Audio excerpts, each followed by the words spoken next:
And the common denominator of all this is one Honorable Kawira Mwangaza. Mr. Speaker, on matters of oath that the senior council have been alluding that we took oath. Mr. Speaker, every Sunday we go to the church, we take sacrament and some wine which is a symbolic of the blood of Jesus. Do you want to tell us we are taking oath? Mr. Speaker, during Cheke, Council of Elders are relevant members of this community. When things are going south, they call order in the community. They talk to everyone, unless if you can't listen to them. Mr. Speaker, I would advise pursuant our council, senior councils led by Danson Omar, before they leave Meru, it would be good they pass through that will check a council of elders. We bless them, because we might be doing a lot, but maybe you have not reached where you want. They will bless you, and you will not have taken oath by doing that. That is how we do. And because of this, Mr. Speaker, for Meru to continue, for Meru to control, for Meru to realize any form of development, Kawira must go. Thank you, Mr. Speaker. Thank you, Honorable Kangwana. Yes, Honorable Kaimbo. Thank you, Mr. Speaker. For the record, I'm Julius Mireti Kaimbo. Please use the mic at the phone.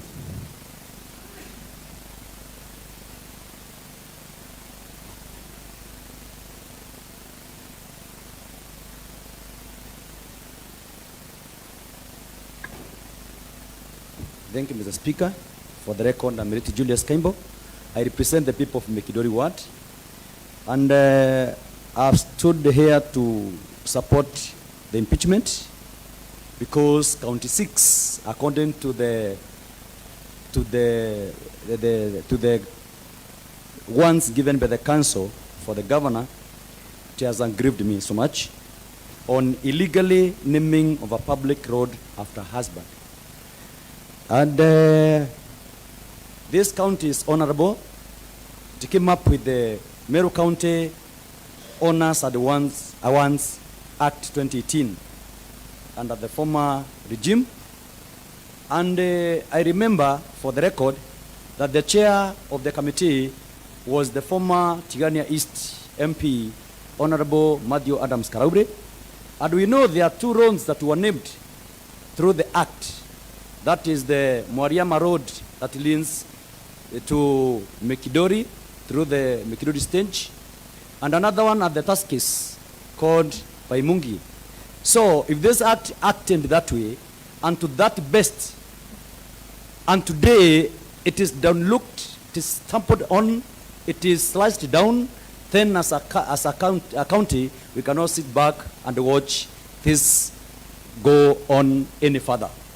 For example, the act states the composition of the committee, the functions of the committee, the selection of those who have to be given the award.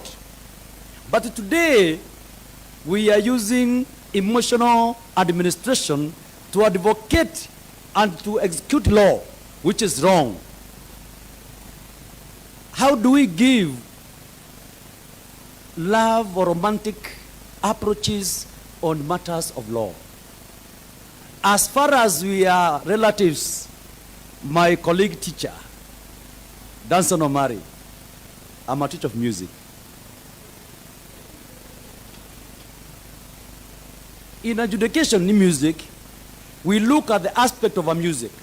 For example, the pitch, we look at the dynamics, we look at the rhythm, we look at the accompaniment, facial expression, to arrive to the mark, to tell which is the best song. If we want to get somebody who has got the mark to be named after, to be given an award, then there are some specifics that we need to follow in order to arrive to that person to be given the award. My simple question that I don't need the answer, it's just a rhetorical question. Did we make these steps to arrive to Murega Baichu Road? If we didn't, that is what I'm calling romantic approach on matters of law, which is wrong. Did it follow public participation procedures? Did the public give their opinion? Which gathering sat down and give out this hint on who is to be given their award? And because I don't want to take a lot of time, what I want to say is that I will leave this zone because there is executive powers.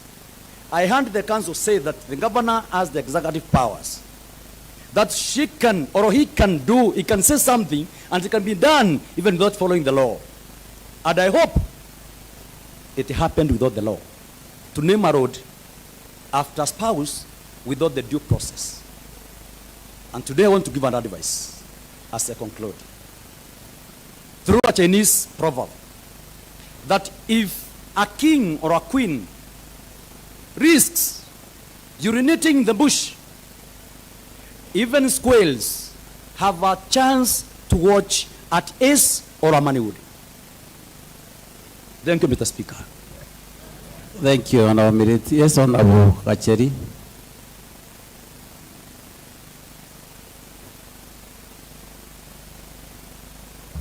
Can I use the front mic, Mr. Speaker? I say in Honorable Kacheri that the cameras are behind you. Now, when you speak from there, how do they capture you? And you are live in Meru TV.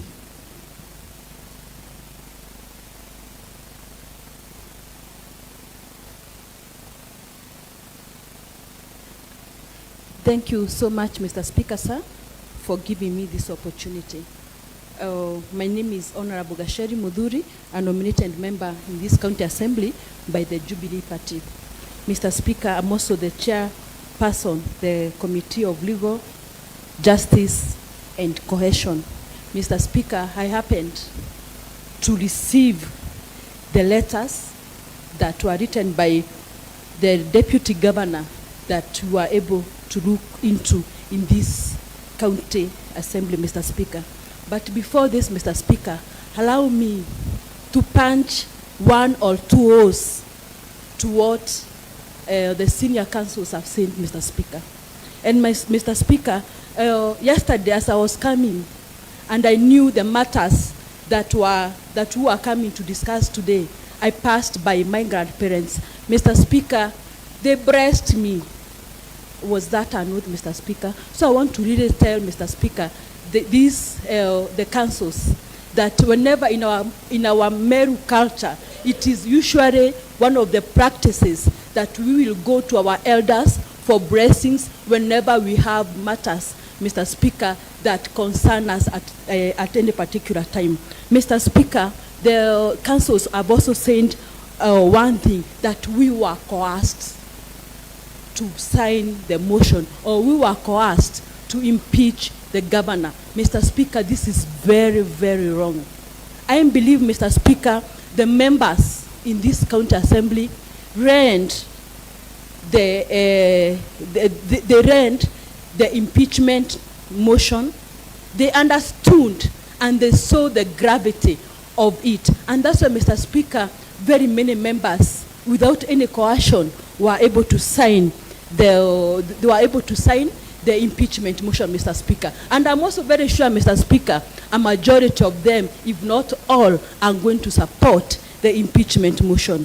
Mr. Speaker, when the council was speaking, Mr. Speaker, they said that the issues of employment, and Mr. Speaker, whenever somebody resigns, I want to inform the assembly and also the councils, Mr. Speaker, that the service board is essentially, it's the employing power. It has the employing power. So whenever somebody resigns, Mr. Speaker, the service board receives the resignation letter. Mr. Speaker, I happened to interview the service board in Meru, and they said they did not receive any resignation letters from the PA to the deputy governor, one Mr. Mutumantu Edinkia, and also the driver to the deputy governor, Mr. Speaker.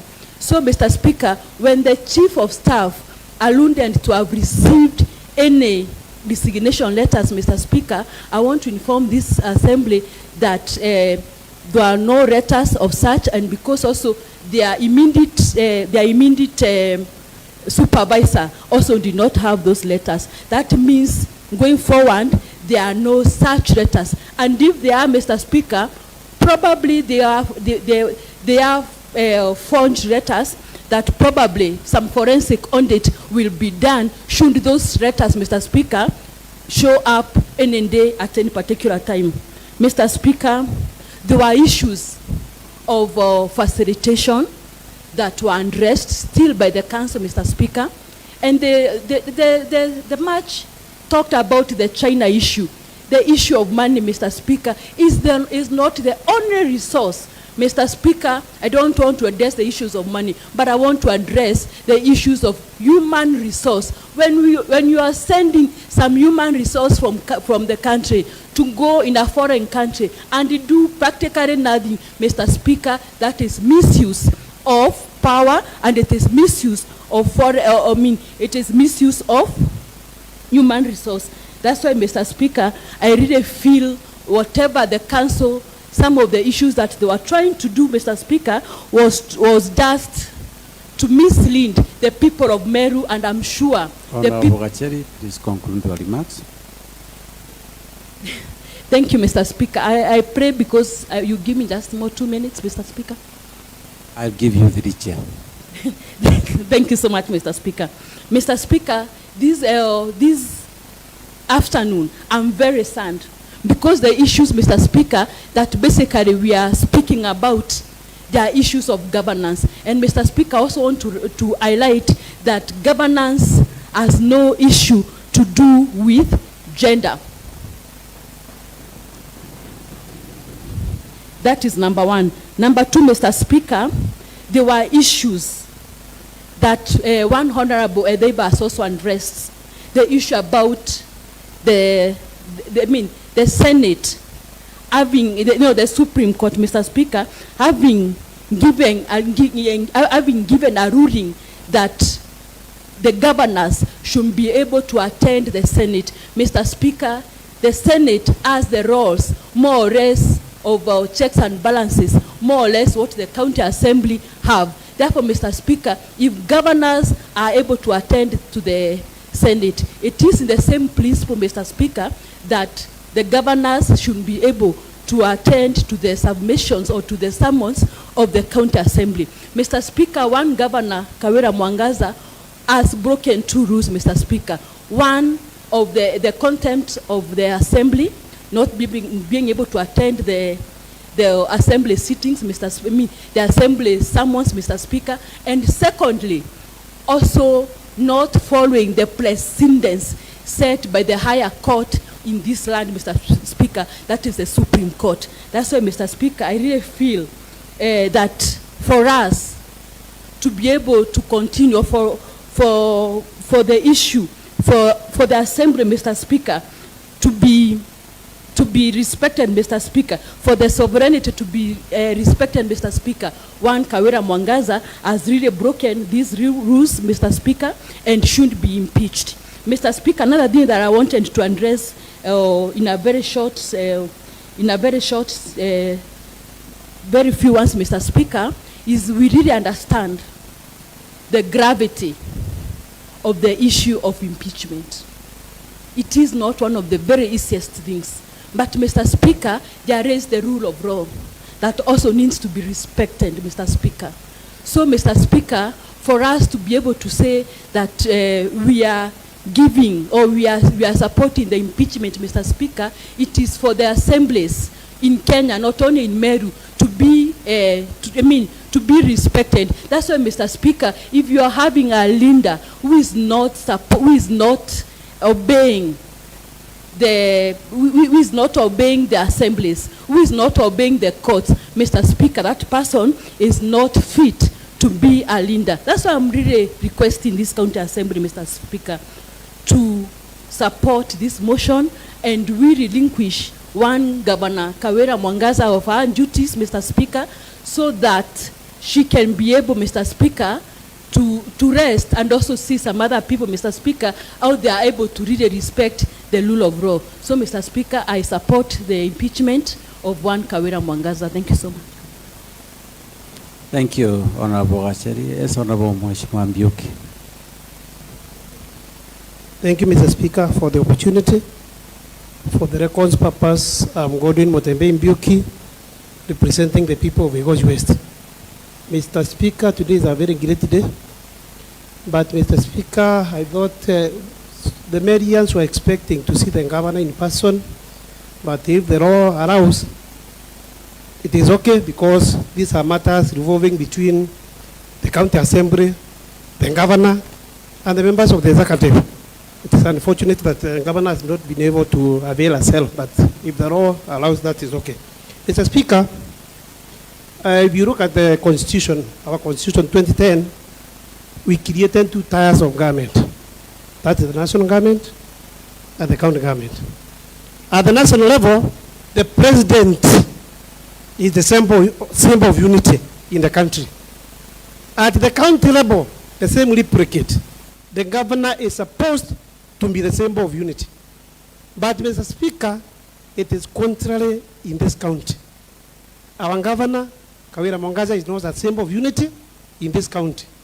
In the sense that, Mr. Speaker, if you look at in the year 2022, in the month of August, the people of Meru went to the polls, and they elected Governor Kawira Mwangaza as the governor of Meru County, and then they also elected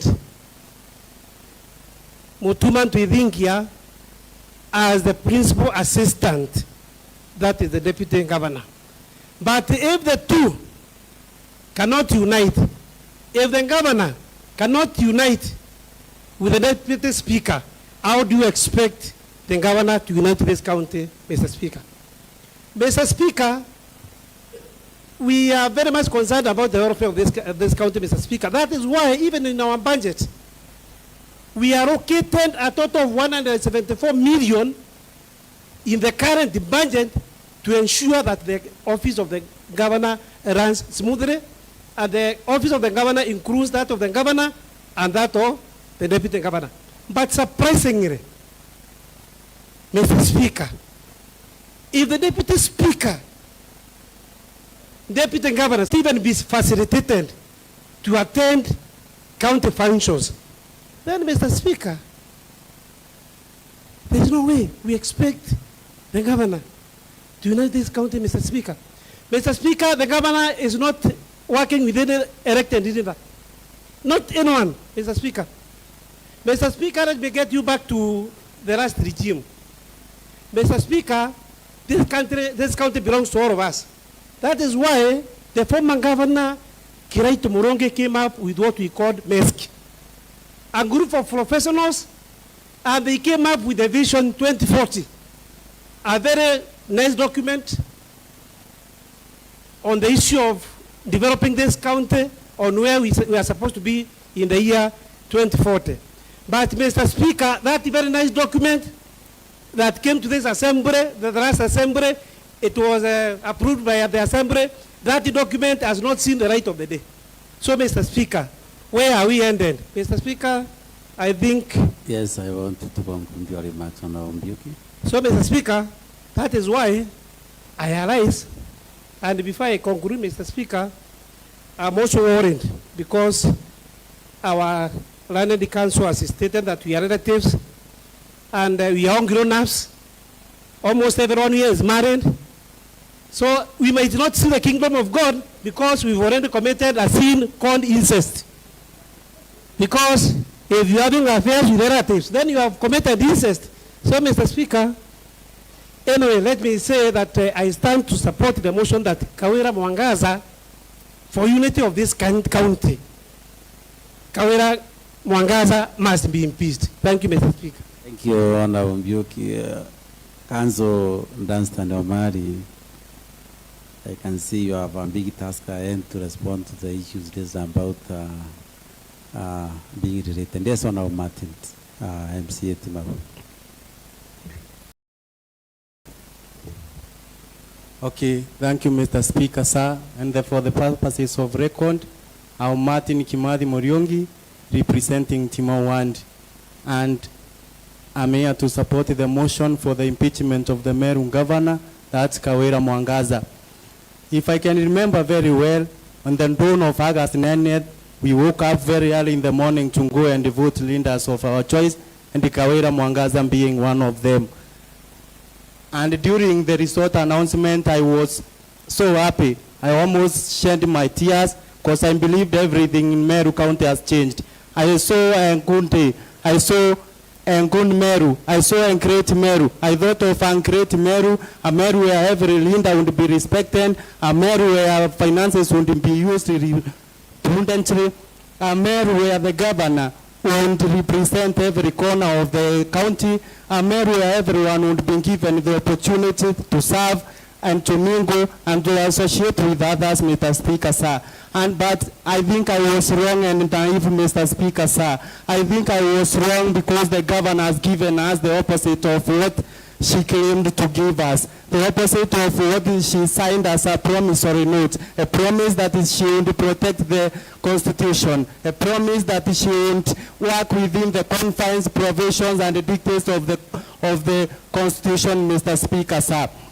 And in addition to that, Mr. Speaker, sir, that's why she has gone ahead to use the relatives. Those are close relatives, that's sisters and brothers, to channel the funds from the county coffers directly to the personal account, Mr. Speaker, sir. That's why it's only in Meru where a governor can name her own after her husband and maybe and hire councils just to convince us that just because the signage were removed, just because the okay.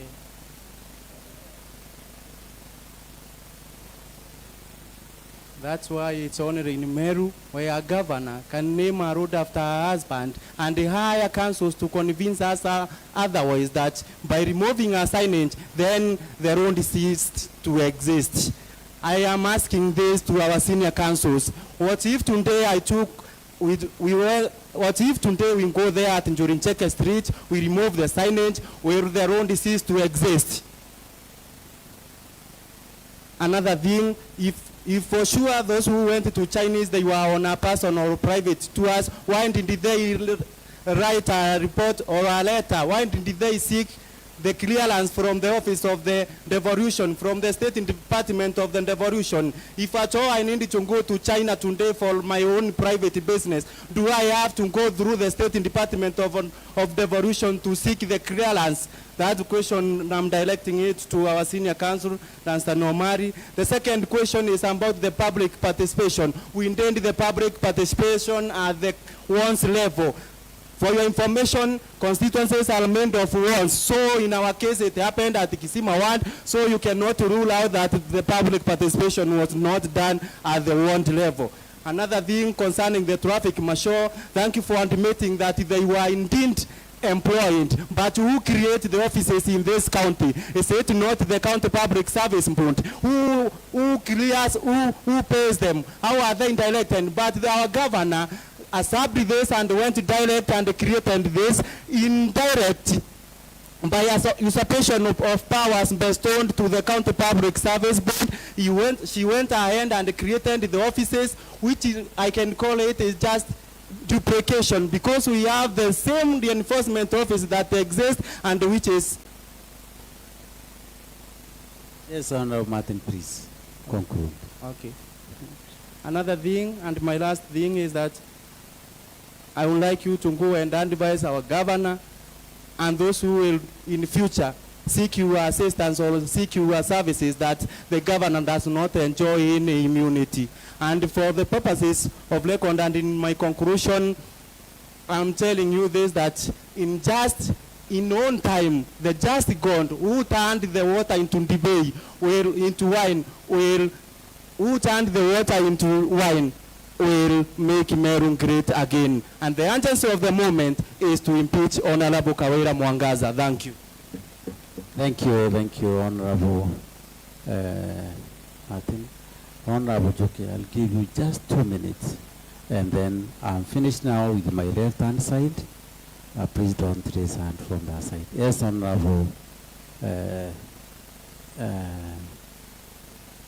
Honorable Njoki. You can use the mic at the front.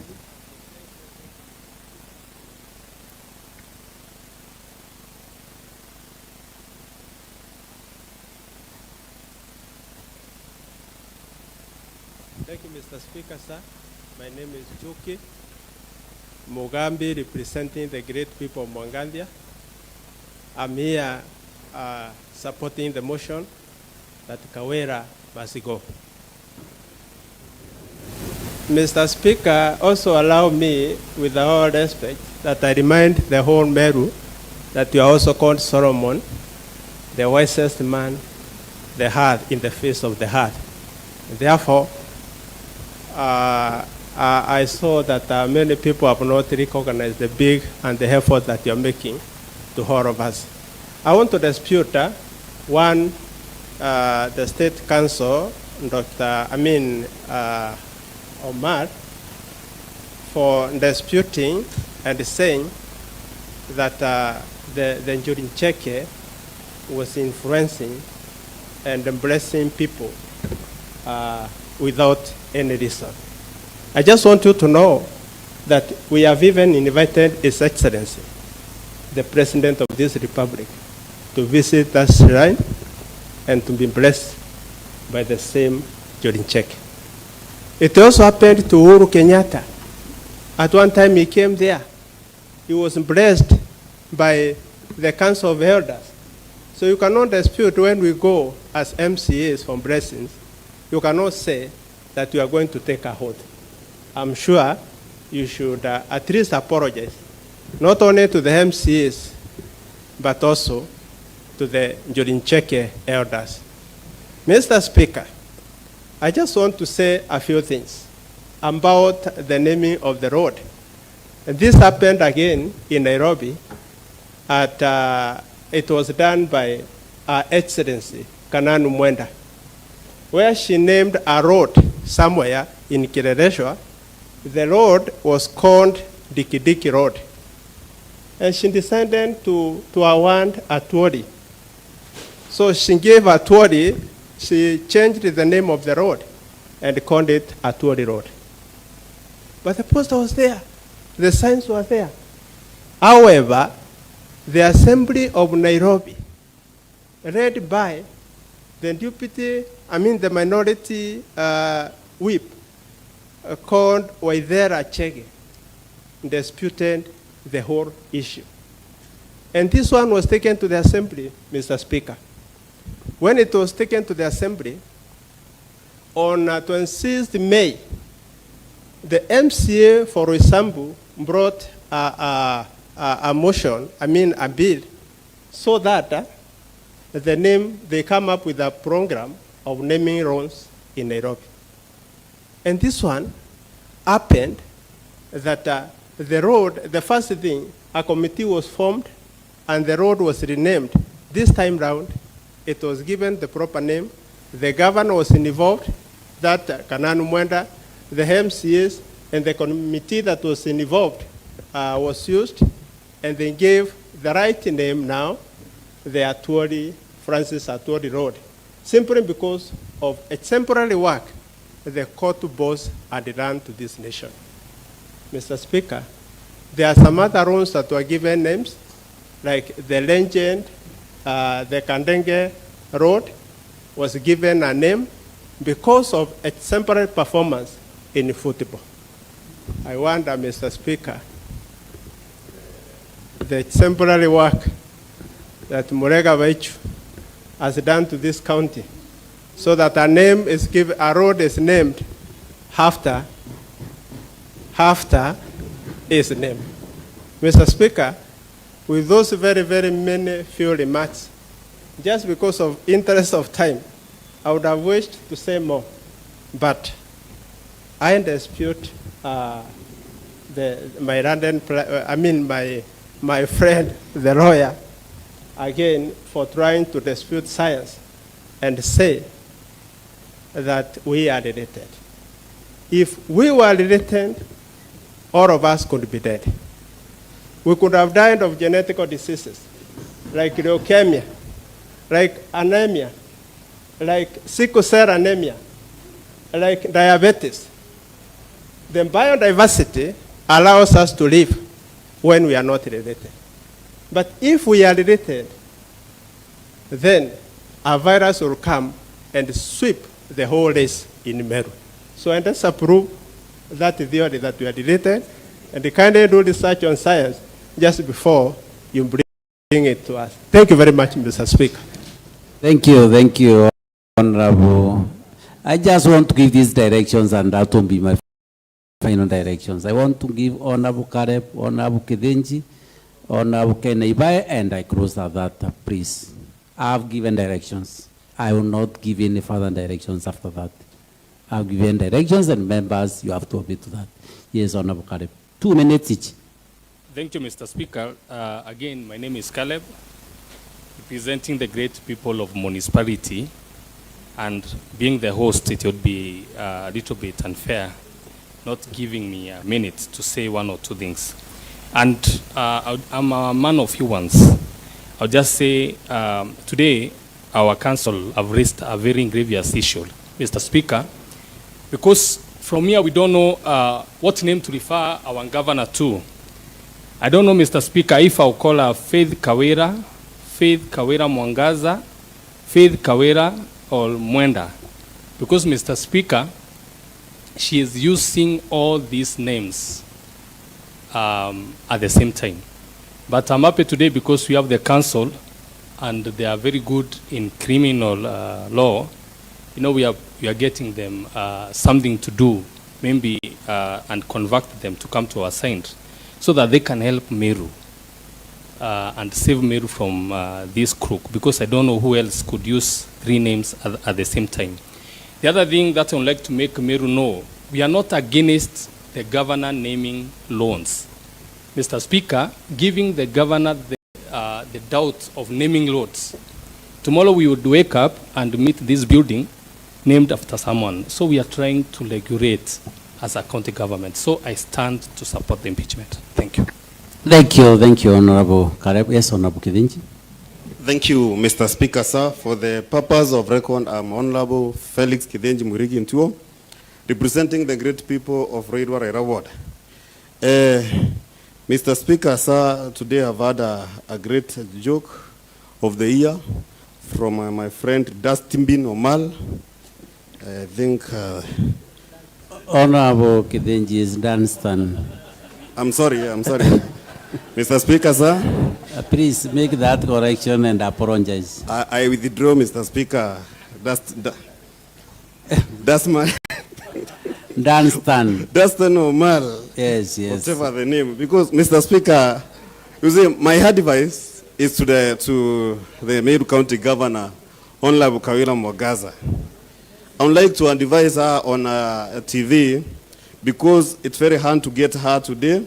I would like to advise her that if she has not given any coin to councils today, she must think wise. Because what they have done today in this honorable house, they have come to practice comedy in this house. Because how come somebody will tell me that I'm related to my wife? So, my governor, where you are? Honorable Kidenji, please make your contribution. You are not making any contribution. Make your contribution. I'm making a contribution, No. Mr. Speaker, sir. I'm advising the governor because I'm not see her today. I've guided you. Please Thank you. make your contribution. Thank you, Mr. Speaker, sir. Yes. I'm here to support the motion because we want to bring sanity in Meru County. And to bring sanity in Meru County, it's where Governor Kawira Mwangaza will go home. I support the motion, Mr. Speaker, sir. Thank you. Thank you, Honorable Kidenji. Honorable Kenny, please conclude for us. Thank you, Mr. Speaker, sir. My name is Ken Naibai. I represent the great people of Kianjai, and I'm also the chair sectoral committee on agriculture. Mr. Speaker, I came here to defend one Honorable Kawira Mwangaza, only to my surprise that we've been beaten in our own game until the time when Councillor Omar stood I've changed my mind. It is very sad. We have misused our funds for this exercise. I really pity the governor. It's very sad. I support the motion. Thank you, Honorable Akeni. Yes, the Deputy Leader of Majority, Honorable Mutuma Kisima. Thank you. Thank you, sir. Mr. Speaker, sir. My name is Patrick Mutuma, member of this County Assembly, representing the people of Kisima and Deputy Majority of this House. Mails, Mr. Speaker, is very few. I want to say that it is very important and a good day that we are to liberate this county of ours from the governor of Meru, Honorable Kawira Mwangaza. Because, Mr. Speaker, sir, what you know, the governor that you have is not competent to run this county. Mr. Speaker, we know the governor of verifying leaders. Even the last impeachment, we are there. One time we verified our minority leader. And even she has verified each and every leader in this society. Latest, there was in Rare, where he verified even the leaders of Meru County in front of President. Mr. Speaker, sir, even went ahead to lend a junior staffs of the Meru County to verify the DNG. And by this, Mr. Speaker, and she was on last by Senator Tobiko. But according to me, she does not hear or cannot follow any instruction or cannot adhere to that. And the only thing that you can do, the justice that you can do to this county is to impeach her so that you can learn some manners, so that you can learn how to behave as a public servant. Lastly, I want to add another one thing only. It's about when the senior counsel is trying to tell her that the trip to China was a private trip or not an official trip. When you look at we have some two letters in our submission. The first letter is from the Office of the Deputy President, State Department for Devolution, memo to the Principal Secretary. When you read the heading of that letter, it says, subject travel clearance to China. And it reads like this: the county government of Meru has requested for clearance for its county officials. So the letter is written clearly that is for its county officials. And don't think that the PA or the written members of the family of the Kawira are the county officials. When you look to another letter, there is another letter which states clearly, this letter is also from the Office of Deputy President, State or Department of Devolution, to the Principal Secretary. And the letter says, facilitation for travel to China, county government of Meru. And this is requesting, we have received a request from county government. When you say county government, that means is the money of people of Meru which is being used. We have received a request from the county government of Meru via letter. There is a left there, and dated on 26 May 2023 to facilitate issues of visas for the distant county official to travel to China. So we can clearly say that this trip was funded by the county government of Meru. And that letter, it's signed by the Principal Secretary, Ms. Teresia Baika. In short, what I want to say that the money of the people, the money paid by the taxpayers of this county has been used by the governor, by the relative of the governor, which facilitated them to go there. And Honorable Mutuma, please conclude your remarks. Yes, sir. I'm saying the money which has been used there by the county government of Meru to facilitate the related members of the governor. And this goes against the law of this county, against the act of this county assembly. And with that, Mr. Speaker, I support to impeach the governor of Meru, Honorable Kawira Mwangaza. Thank you, honorable members. I can see there is a lot of repetition, but please allow me to give Doris 2 minutes, Honorable Motea 2 minutes, Honorable Ereja 2 minutes, and then I conclude with Honorable Mutungi. 2 minutes each, and I'll be very strict. 2 minutes each, very strict. Crack, please time that, check the time and do Thank the you, time. Honorable Speaker, for giving me this opportunity. For purposes of record, Abdoris Kakinkonge, nominated member, this Third County Assembly of Meru by the UDA party. Mr. Speaker, I study as a woman, and when the people of Meru went on polls on the 9th of August 2023, they knew that they were electing a governor and not a governor female. Mr. Speaker, it has taken us as the women many years to fight for our space in both the county governments and the national governments, for us to be recognized as women, to have positions. Mr. Speaker, I want to remind the County Assembly of Meru that in the 45 wards that comprise of the county government of Meru and the Meru Assembly, we have only one elected woman in this county assembly, that is Honorable Makena Murogosho. Mr. Speaker, it is very sad that we as women, we have been very demeaned to have positions, that is the political positions and the elective positions. But what the governor of Meru, Our Excellency Bishop Kawira Mwangaza, has said in this county, Mr. Speaker, I don't believe that the people of Meru will again trust the leadership of women. It is very sad. Mr. Speaker, I'm feeling like shedding my tears when I'm standing here to support this impeachment motion. One, we are not fighting gender, but we are fighting competence. We are not fighting Kawira Mwangaza, but we are as a woman, but we are fighting bad governance. And Mr. Speaker, integrity, chapter 6 of integrity and leadership does not discriminate the gender.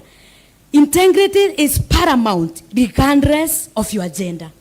So, Mr. Speaker, with those few remarks, I support to impeach the governor of Meru, not because she is a woman, not because we hate her or we are fighting her, but it is because of her poor governance and incompetence. Thank you, Mr. Speaker.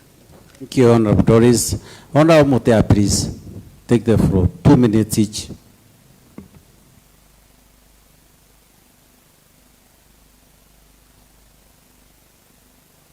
Thank you, Mr. Speaker, sir. For the purpose of record, I'm Honorable Douglas Motea, representing the great people of both Wuchi Central Ward. I'll be very brief, Mr. Speaker, sir, on the account 2, which is very touching as in health department. It is of injustice. I stand here for the justice of the medical professionals in Meru County. I stand here for the justice of the cancer patients in Meru County.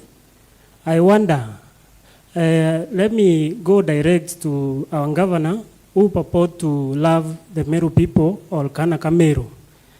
I wonder whether it is justice for her to take her sister, her brother, or the in-laws to China, whereas we have very qualified doctors, especially Dr. Chege, who is in a cancer center, at least to go and gain something for the cancer patient in Meru County.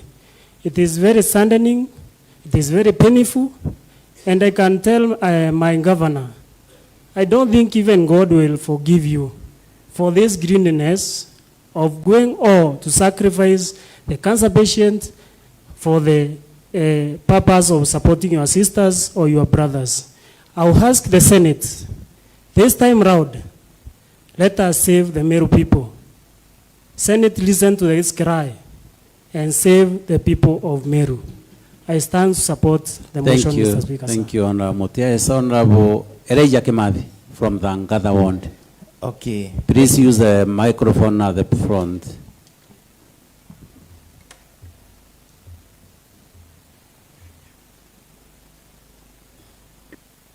Okay, thank you, Mr. Speaker. I'm Elijah Kimathi, representing the great people of Ngada Ward.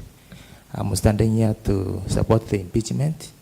My injustice is a prophecy. As I was praying yesterday, I found that the governor... Ereja, yes? You are saying yours is a prophecy? Yes, yes. Are you a prophet? Yeah, I'm a prophet. Ereja prophet? Yes, Elijah prophet. Okay, then you can continue. Thank you, Mr. Speaker. So as I was praying yesterday, I found that the governor will be the former governor, and he will be the governor who have served just a period of 1 year. So, Mr. Speaker, I wish her well, and may God bless her as she live to Murega. I support the motion. Thank you, Prophet Reja. Nkoja, I'll give you 2 minutes. Thank you, Mr. Speaker. My name is Nkunja Maore Joseph, for the record. I represent the people of Hantubetu Ekiongo, and I rise to support the motion to remove Her Excellency Governor Kawira Mwangaza from office, because the evidence which has just been tabled in the House shows or proves that she is not qualified to hold the office of governor. Therefore, I support the removal of her office. Thank you, Honorable Nkonja. Yes, Mobichi, 2 minutes. 2 minutes each, please.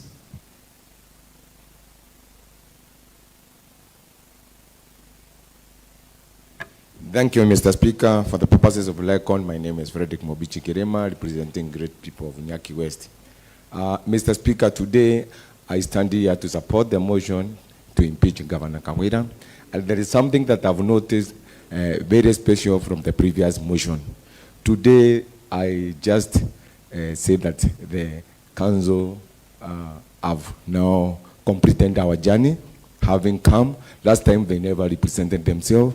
That means that we will get it right, for that they have come and we are telling them honestly we're in the right channel, and they support everybody else who has given his or her contribution towards this great motion of impeaching incompetency in this country of ours. We want to bring back the sanity in this country of ours and completely deal away with the same. Thank you very much, Mr. Speaker, for giving me this opportunity. Thank you, Honorable Mobichi. Honorable Arun, 2 minutes. Thank you, Honorable Speaker. For the purposes of records, I'm Honorable Arun Duranera.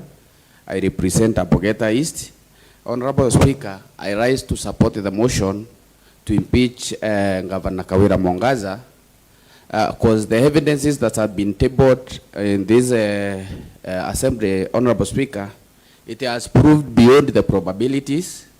And Honorable Speaker, the power and the mandate that have been given by the people of Abogeta East, I rise to confirm the same, Honorable Speaker, because Meru needs sanity. And I go by the saying that says that ignorance, Honorable Speaker, has no defense. Advices have been given. We've been very close to Governor. We've been advising her, but she has put deaf on her ears, Honorable Speaker. And that's why I support this motion. Thank you, Honorable Speaker. Thank you, Honorable Arun. Now I'll give, yes, Honorable Pugo. Thank you, Mr. Speaker. For the purpose of record, I'm Brugo Frederick, representing the great people of Antomboi Ward. Mr. Speaker, at the extent and point we are now is that we are moving to the point of bringing sanity to Meru County. And this is like the French Revolution, which was about political and societal change to the French people. And as we are now, I believe and trust the process that we will end the impediment of devolution within our county. And at the end of it all, we will make sure that, Mr. Speaker, that Meru gets a radical surgery, and a surgery that will bring back the glory of Meru. And this will happen when we impeach the governor of Meru. With that, Mr. Speaker, I stand to support the impeachment motion. Thank you, Honorable Brugo. Yes, Honorable Mokoronia, please, 2 minutes. Honorable Mr. Speaker, put sir. off the mic. Honorable Brugo, put off the mic. Thank you, Mr. Speaker, sir. For the purpose of record, my name is Daniel Mokoronia, representing the great people of Tema East. I stand to support the motion because of our governor's incompetence, hatred, and untrustworthy. So I stand to support the motion. Thank you, Honorable Mukoronia. Honorable Akure, 1 minute. Thank you, Mr. Speaker, sir, for giving me this opportunity. For the purpose of record, my name is Stephen Igakule Nchebere. I represent the people of Kiguchwa. I'm saying last year, August, the governor of Meru offered us